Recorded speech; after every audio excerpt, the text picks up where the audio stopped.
Here is vintage Clark Gable. In Call of the Wild, as in dozens of movies, Gable played a strong man involved with a beautiful girl. Loretta Young in this case. These were the days when you went not to the cinema, but to the movies. Call of the Wild was one of Clark Gable's memorable early hits. His director and friend was one of the most extraordinary men in the business. A high school dropout, he flew for the Lafayette Escadrille in World War I, then went on to direct such films as Wings, Public Enemy, A Star is Born, Borges, The High and the Mighty, Oxbow Incident. For various notorious reasons, all of which he is proud, he's known as Wild Bill Wellman. Bill, it's nice to see you again. Thank you. You're looking terrific. Well, for my age, yes. How do you account for Gable's enduring stature? Was he a very good actor? In your opinion? No. But you shouldn't take me literally, because I didn't get along very well with, as you know, with many of the stars. To me, the three big stars today, two are dead. That's Gable and Bogey. And one that's alive, you'll have to shoot him to kill him, you know. And you will. Who do you think I'm talking about? This guy, he'll never die. Yeah. And he just finished a picture with Duke. He just finished a picture with Hepburn. And they, to me, are really three great stars. I agree. Now, I don't know which one of the three is the greatest. Gable was a great star, and I always had the feeling, having directed practically all of them, for instance, Wally Berry, that if you as a director could keep them within that circle of whatever it was that gave them that business that made them a star, and not let go overboard on them, yeah. you're a good director. Yeah.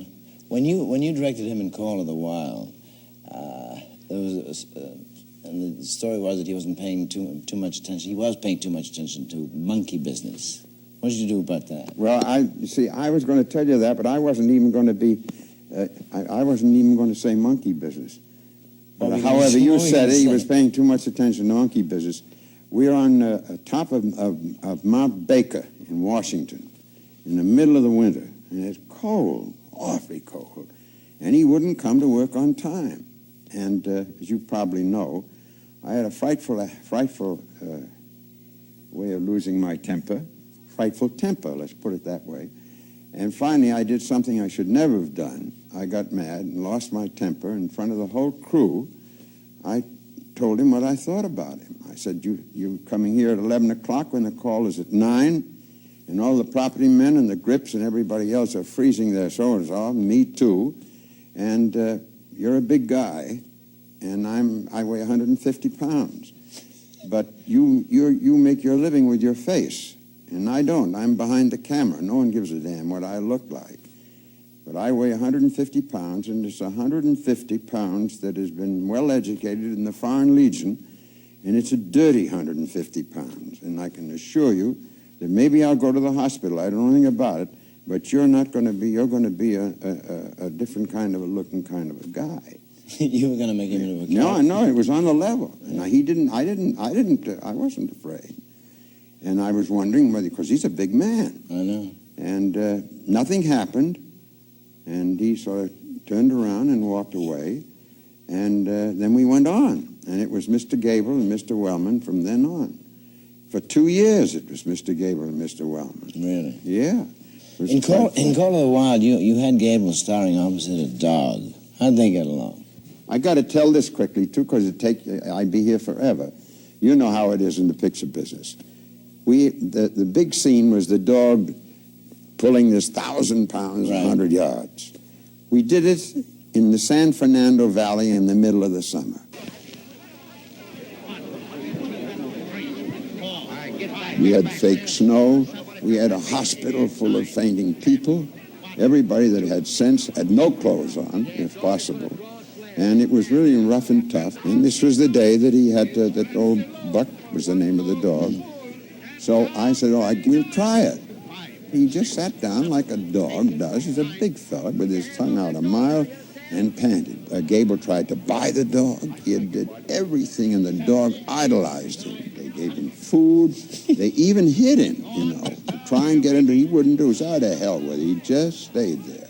I got an idea. I got a couple of dogs in heat. One was a Pomeranian who wasn't as big as Buck's head. No, this is on the level. Yeah. The other one was one that was French Poodle? Yeah. So I finally got the scene all started and everything else, and the two dogs were being leashed alongside, just out of camera, and he got a sighting. I'm telling you, he would have taken that damn thing right to San Francisco, really and truly.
But the pathetic part about the whole thing was, when it was all over, and we put the two dogs in the car to take away, poor old Buck watched that car go away as if it was his life, the end of his life.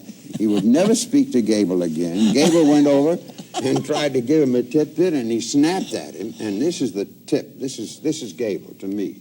And I think when you think it all over, it's a volume.